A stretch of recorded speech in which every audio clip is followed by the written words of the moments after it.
Well, it's going to change. Right. And unfortunately, and I say unfortunately because I wish it didn't, honestly, Grove was really the place where I grew up. I loved walking the streets of the Grove. I always adored the canopy. You can't stop development, but we're going to give to retain the character of our neighborhoods. When those buildings are gone, your story's gone. Describe Coconut Grove in one word. Today, we're going inside the Grove with Commissioner Damian Pardo. Commissioner Pardo was raised in Coconut Grove, and his connection to the neighborhood runs deep, from walking its canopied streets as a kid to now helping shape its future from City Hall. In this episode, we talk about what it really takes to preserve the Grove's character while the neighborhood continues to grow, from protecting tree canopy and historic places to balancing development, housing, and the needs of a vocal, passionate community.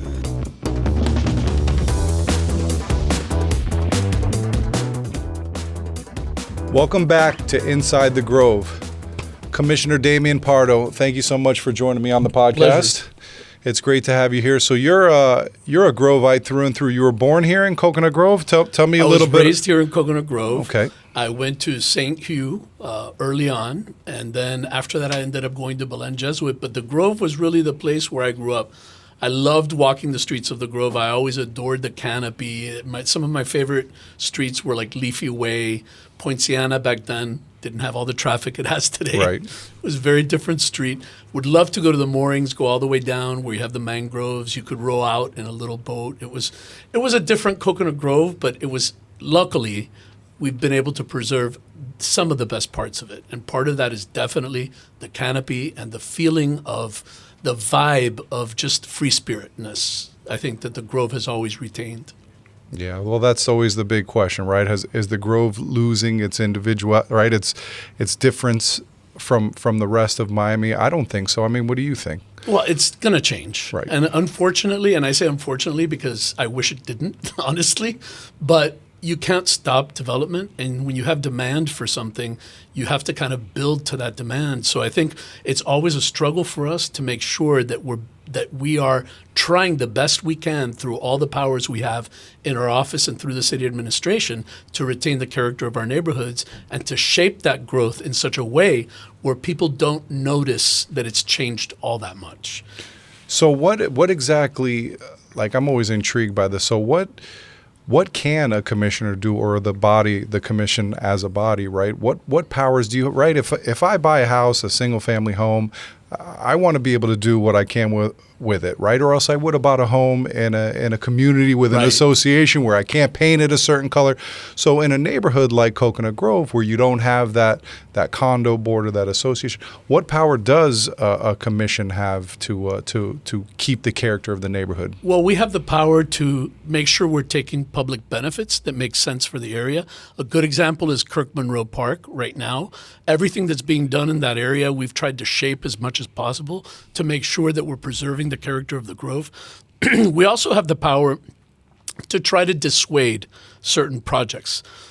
So when a project comes in, and if we feel that it's really not appropriate for Coconut Grove, we do our best to steer it in a different direction. Sometimes it's difficult because we do have RTZ zoning, which is the county zoning code, and we have live local. And at the same time, if a developer goes to one of those codes where you have, as you were implying, you have the right to build. Right. You can't stop the person from building. But if they choose one of those codes, we lose control entirely. So we lose the ability to do the public benefits.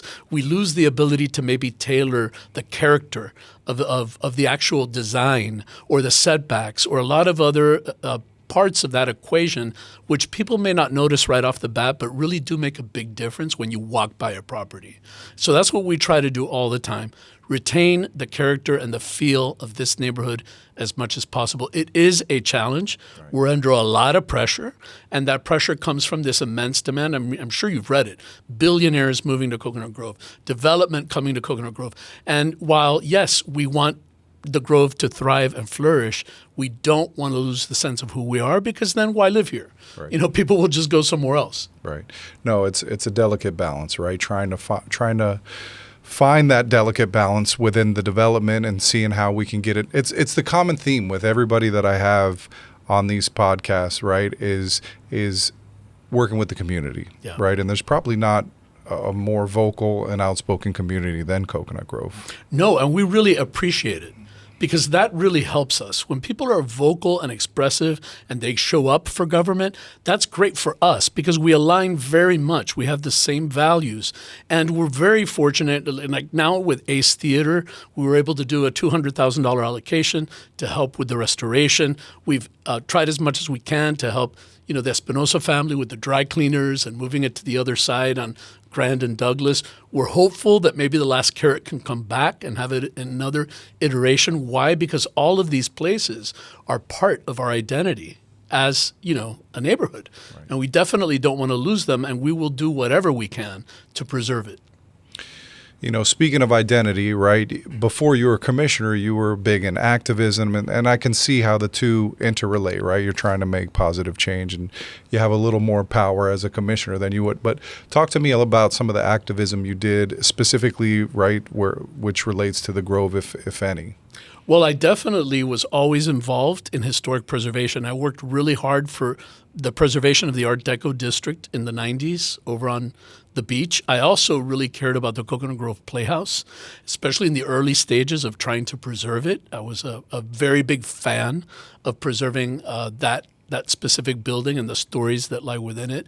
And just in general in this neighborhood, when you look around, there are just so many gems, trees, canopies, streets, the way they're laid out. Right now we're going through a dilemma with septic tanks. If you need to cut through narrow streets, well, is that going to hurt possibly the canopy or the tree coverage? And how do you balance these interests? Was it replacing septic tanks or? Yeah, hooking up to the city sewer and replacing, removing the septic. And eliminate, which is really important Right. from an environmental perspective. It's critical for us. Right. On the other hand, what will it do with those old streets that are so narrow that you might impact canopy? Or can we make it go down the center of the street? Like, how does that all play out? That's a big concern for us, naturally, because we don't want to change the character of the streets. Listen, when I was campaigning and you're out there walking, when you walk in a canopied street, it's about 15 degrees cooler. Not to mention the air condition that homes save, the electricity, and everything else that comes with, whether the air we breathe, every single aspect of having canopies are important for us as a city, as a neighborhood, and as residents. And that's why we always try to balance those interests. And sometimes it's really not easy. No, I can imagine it's difficult if a property gets purchased and they have 50, 100 trees on it, right? And not all of them are going to be out on the sidewalk and providing shade to people walking, right? Some of them are in the middle of private property and they want to be able to do what they want. And they have to get rid of, again, that's another thing. What power do you, if I am a developer and I spent $50 million on a property that I want to develop and there's trees on it, right? What are you able to actually do and to help see that as many of the trees are preserved as possible, or the ones that are salvageable get moved to another location? I know there's a tree fund and things like that, but if you could elaborate a little bit more on that, possibly. We absolutely do have power and we use it. So if we learn or we know that there's a series of trees that can be relocated. And remember, there's a whole process behind all of this. Sure. It's actually very technical. I'm not an arborist, so I can't tell if a tree can be relocated or if it's worth relocating because it's simply not healthy enough. And that's why you need to rely on the advice of professionals. But when we know there is a tree that can be relocated in good health, we will pressure that developer. We will have, believe me, if you're a developer and you're dealing with the district commissioner, and the district commissioner is talking to you about, it may cost you a few $100,000 to do this relocation, but they're letting you know that it's important to that office and to him that you make this happen, you're going to try to make that happen because that's a relatively small ask given all the other things that go into project development and that they will need to, at one point or another perhaps, have to come back to our office. So there is cooperation, and developers do. We're very blessed in the sense that we have a couple of prominent, longtime Miami family development folks and teams that do care very much about the aspect of the character in the neighborhood. And that's not often that you see that. So in our office, when we have teams that don't care about those issues, chances are we're not going to be working with them. Right. it is the people who care very much about those issues where we actually sit side by side and we try to figure out how do we make this work? How do we make this work best for the neighborhood? And then the reality is that they can turn to us and say, hey, you know what? We've decided not to use your code. We don't want to work with Miami 21 or your office. We're going to go to the county, or we're going to use Live Local, and then we lose the project. Right. And that's really what we don't want to happen, because then we have no aspect. Not that long ago, we were looking at either 8 stories on Grand Avenue or 12 stories on Grand Avenue. And how do we convince this development team to stay within an 8-story framework? And not to mention the density. Those other codes have a lot more density. We fought very hard to roll back density increases where we could in Coconut Grove, and we successfully did one of them. And we fight very hard to exclude Coconut Grove, our NCDs, our neighborhood conservation districts, from any kind of legislation, including our historic districts, because we want to preserve that. Otherwise, we become just like every other major city that people are fleeing from, and we don't want to do that. Well, we've done, you've done a lot of fighting in your couple of years in office here. So what's the thing you're most proud of, like the one change or one project that you've been able to enact so far? Wow, I have to say our governmental reform is what I'm most proud of, because I really believe that was the hardest. We were able to put forward lifetime term limits, and it passed. That's a major structural reform for the city of Miami. Sure. It will change the political landscape. We were able to, along with Commissioner Reyes, bring in the Office of the Inspector General, where you can make anonymous complaints. If there's fraud or malfeasance, it can be stopped. And I know residents cared a lot about that. And now we have moving to the general election coming on in August for people to vote on. So that to me was a big reform. The $150 million bond that we were able to pass with Omni CRA, that's huge, because that's going to transform the area of Omni and Overtown where it's impacted. And we have a list of projects that are amazing projects. We returned Biscayne Park to the city, to the residents. So now it's not going to be used for anything other than a park for residents. We're able to do a big section of the shoreline of all of Morningside. Super proud of that project. So there's a lot that we've been focusing on in a short period of time. You mentioned the restoration of Olympia, sure. Putting Miami Marine Stadium on the ballot, God willing, Ace Theater will soon be online. So all of those, when you're raised here and you grew up here and you identify with those places at one year or another, one point in time, you never want them to leave. You want them to stay, because those are our stories. When we go by that building, we tell the story. Oh, hey, when I was a kid, I did this. Sure. When those buildings are gone, your story's gone. And then so, it's not very interesting anymore. And, what do? Well, you can say it used to be there, right? Yeah, you still have a little fun with it. But there's no charm. That's there's no, you can't see the structure, or you want it to be there for future generations. That way they could enjoy it the same way we did. New memories get made. No, I feel the same way. Projects that I've been involved in when I was working with the city, I look at them with pride and I say, hey, that's something that I worked on. Well, let's get off of the politics a little bit and let's talk about some Grove stuff. So, Commissioner, if you had a friend coming into town, right, and they're saying, "Oh, where in the Grove would you send somebody to go for a nice day? Let's say a dinner to go out on the dinner and then maybe drinks afterwards. Where's the spot Commissioner Pardo would send people?" Wow, that's a hard one, because there's so many places, as you know. I'm putting you on the spot. The Grove, classic. I like my drinks at Torres. I still like La Bouchon. I like other places to go to, stop in and have a bite. I really appreciate all the restaurants. I've gone to so many that I feel like if I pick one, I'm going to leave the others out. All right. So I won't do that Political today. answer. There we go. But I love it. You named a couple. Gotta love it. We always have a good time. Now, another thing I want to kind of get your idea of. So, like the spirit of the Grove. Do you feel like this new development has kind of is causing the Grove to lose its spirit, or do you think it's still retaining it? I really don't. I still, when I walk through certain streets, when I'm in the Grove, I still feel that vibrancy of what the Grove is. It's always concerning when you see, listen, I was here when they developed Coco Walk, excuse me, and I remember thinking, it's the end of the Grove. That's it, we're done. This is like disgusting. This is this huge building, it's out of scale. Right. Well, look at it now. It's fantastic, and it's it's been reshaped. Like the centerpiece. Yeah, it's the centerpiece, but it wasn't. It was the end of the world, and it felt that way. Sure. It really did. And I feel that development builds on itself, Yeah. and you have to give it time. Development goes through cycles. There are cycles of tough development. I think we're in one right now.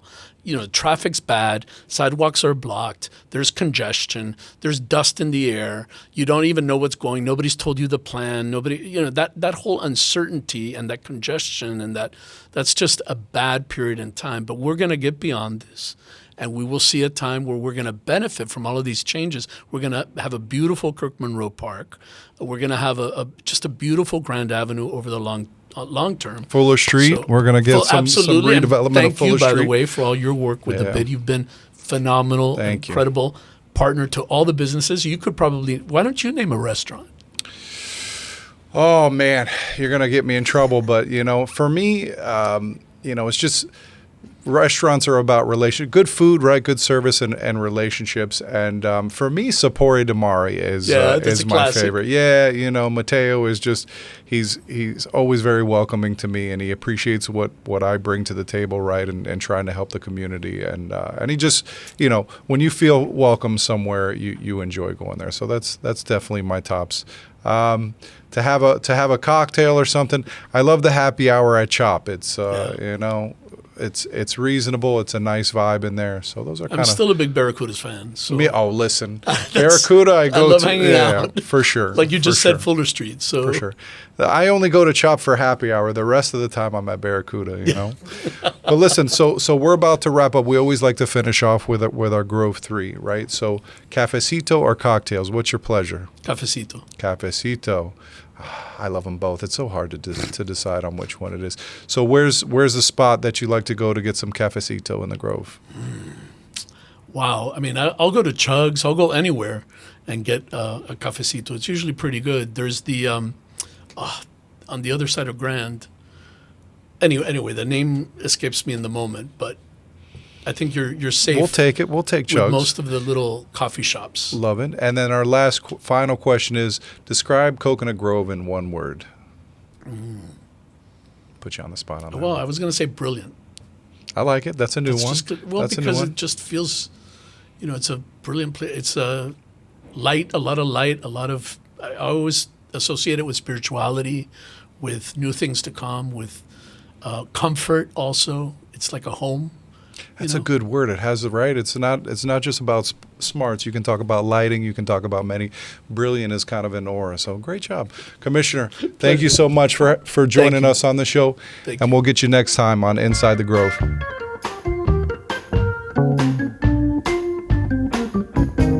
Welcome back to Inside the Grove. It's a special day, right? You guys have seen we've done a minute with Monty a couple of times. Well, I got very jealous that I wasn't involved in these minutes with Monty. So today, while we still have Commissioner Pardo with us, we've got the great, a good friend of mine and yours, Monty Trainer. Monty, welcome to the program. It's wonderful. Thanks for having me. To your own segment, right? Yeah, Minute with Monty. It's got a nice ring to it. It does. I like it. I love it. Well, Monty, to me, right, I'm kind of an outsider, right? I'm not from the Grove.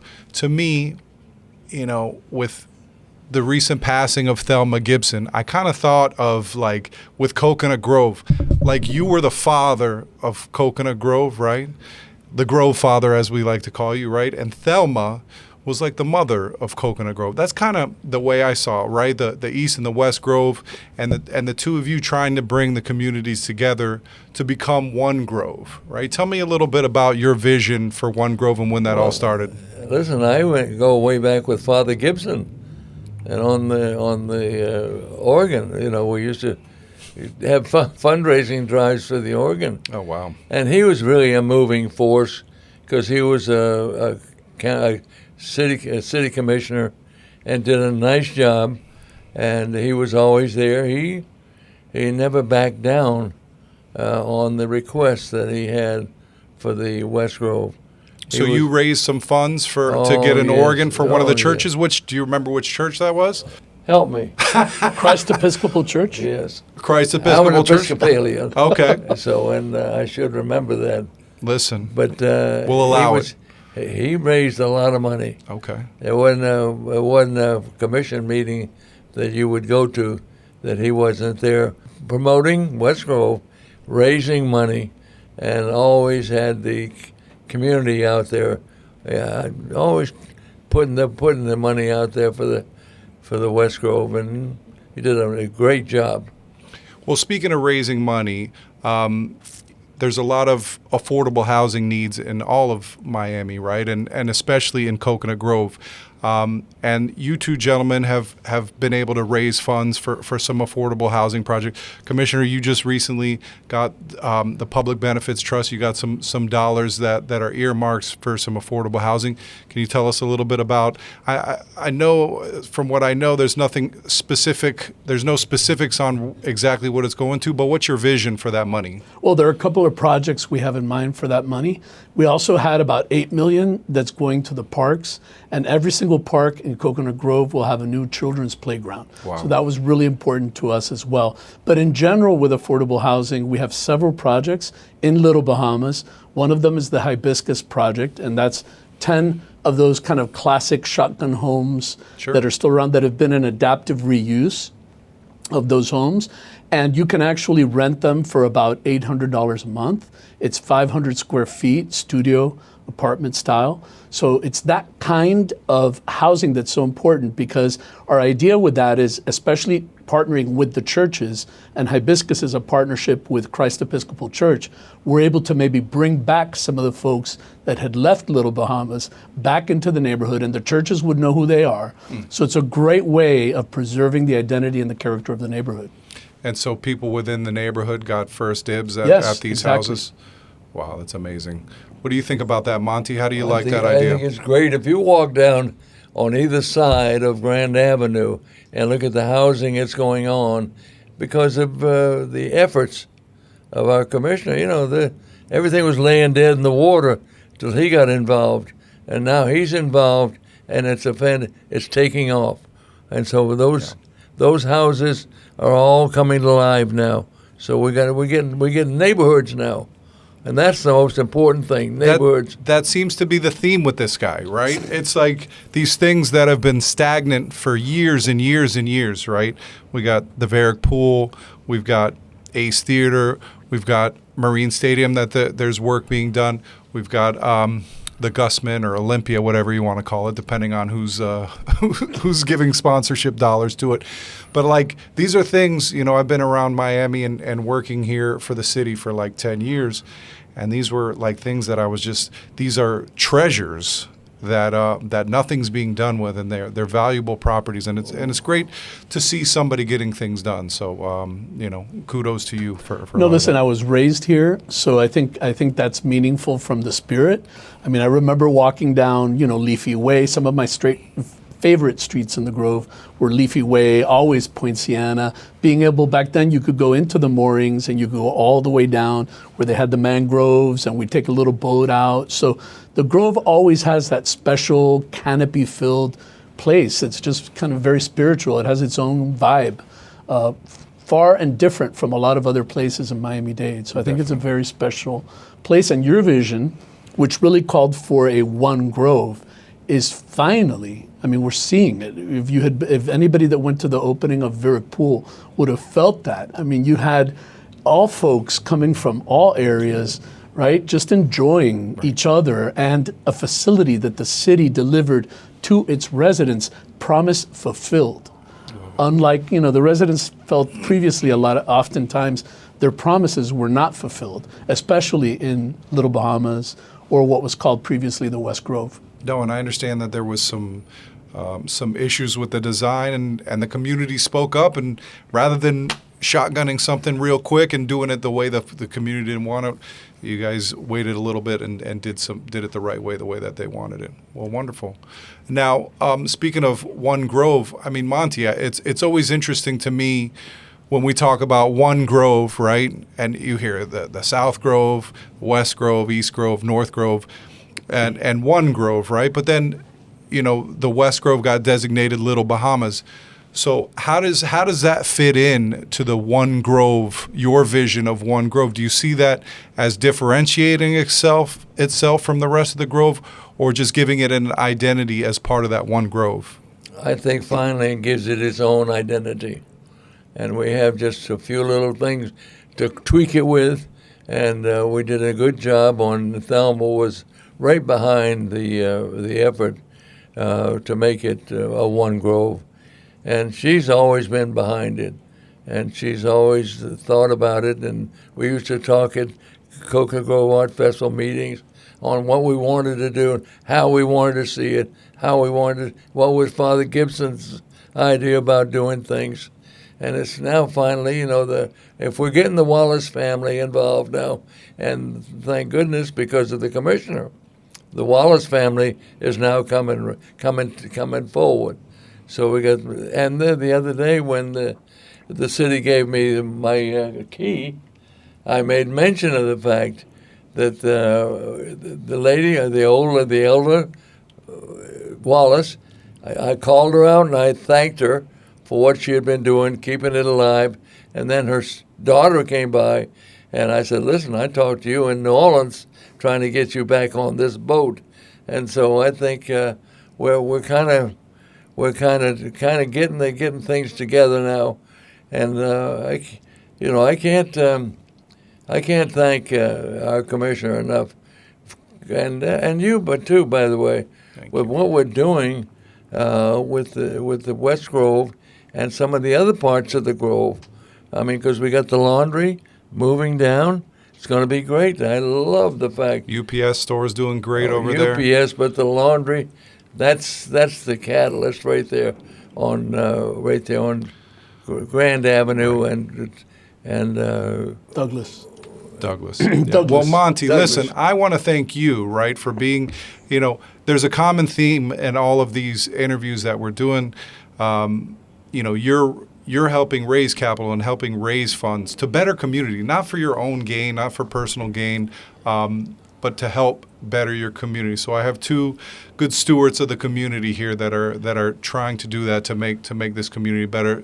And with that, I wanted to thank you. This is my first time I get to actually interview you on A Minute with Monty. Commissioner Pardo, thank you so Pleasure. much for joining Always us, a pleasure. and we'll see you next time on Inside the Grove.